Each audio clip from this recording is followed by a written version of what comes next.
बिस्मिल्लाहिर्रहमानिर्रहीम। अस्सलाम वालेकुम। आज आपके साथ फ़्रोज़न कोफ्ता बनाने की रेसिपी टिप्स और ट्रिक्स के साथ मैं शेयर करूंगी कि रुई की तरह नरम और मुलायम कोफ्ते किस तरीके से आप बना सकते हैं, फ्रीज़ कैसे कर सकते हैं, इसको डीप फ्रीज़ करने का क्या तरीका है और ऐसा क्या करें कि कोफ्ते टूटे नहीं।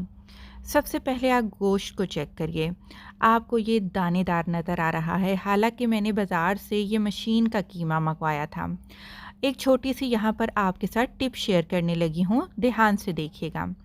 अब वो आपने एक जार ले लेना है, ग्राइंडर की डिब्बी ले लेनी है जिसमें आप गरम मसाला ग्राइंड करते हैं।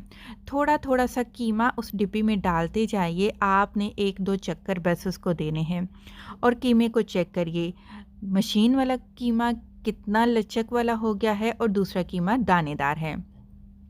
परफेक्ट कोफ्ते आपके तभी बनेंगे जब अच्छे से मशीन से ये कीमा निकला हुआ होगा। तो मैंने सारे कीमे को मशीन से निकाल लिया है।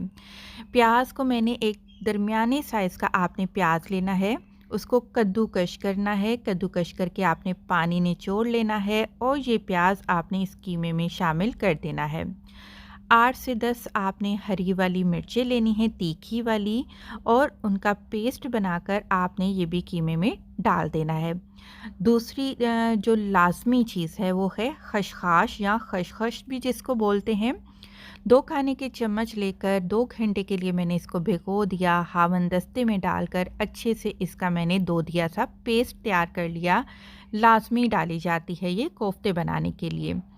नमक 1 छोटा चम्मच मैं शामिल कर रही हूँ, आप अपनी मर्ज़ी के हिसाब से डाल लीजिएगा। यहाँ पर कुटी लाल मिर्च का इस्तेमाल कर रही हूँ, 2 मिर्चें डाली हैं, हरी मिर्च और कुटी लाल मिर्च 2 छोटे चम्मच।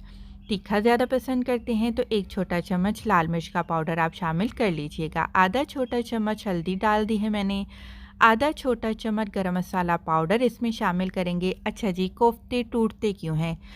कोफ्ते को टूटने से बचाने के लिए इसके अंदर अंडा डाला जाता है। 1 अदद अंडा डाल दीजिएगा। और दूसरी जो चीज़ है वो है जी बेसन। 3 खाने के चम्मच आपने बेसन लेने हैं। बेसन जो है कीमे में गलावट पैदा करेगा, इसमें चिकनापन पैदा करेगा।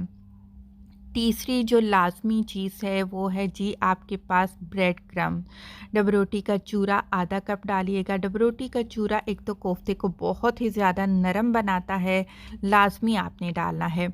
और दूसरी बात ये, कीमे के अंदर अगर कुछ नमी मौजूद होगी तो ये जो ब्रेड क्रम्ब हमने डाले हैं वो सारी की सारी नमी अपने अंदर जज़्ब कर लेंगे।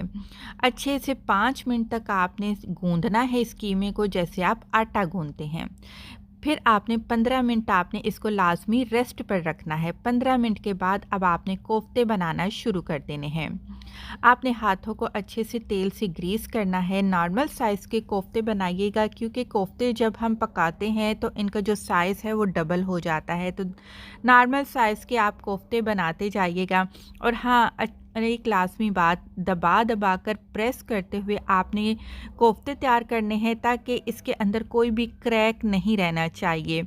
इस तरीके से आपने सारे के सारे कोफ्ते बना लेने हैं।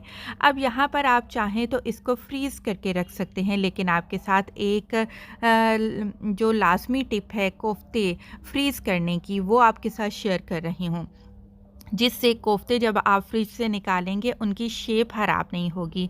आपने एक स्टीमर लेना है, स्टीम के ऊपर कोफ्ते रखकर आपने हल्की आंच पर इनको 10 मिनट के लिए ढककर स्टीम करना है।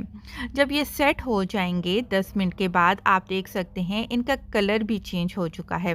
तो इंशाल्लाह इस तरीके से जब आप इसको किसी भी शॉपर या ज़िप लॉक बैग में रखकर आप इसको फ्रीज़ करेंगे, फ्रिज से निकालेंगे तो इनकी शेप ख़राब नहीं होगी।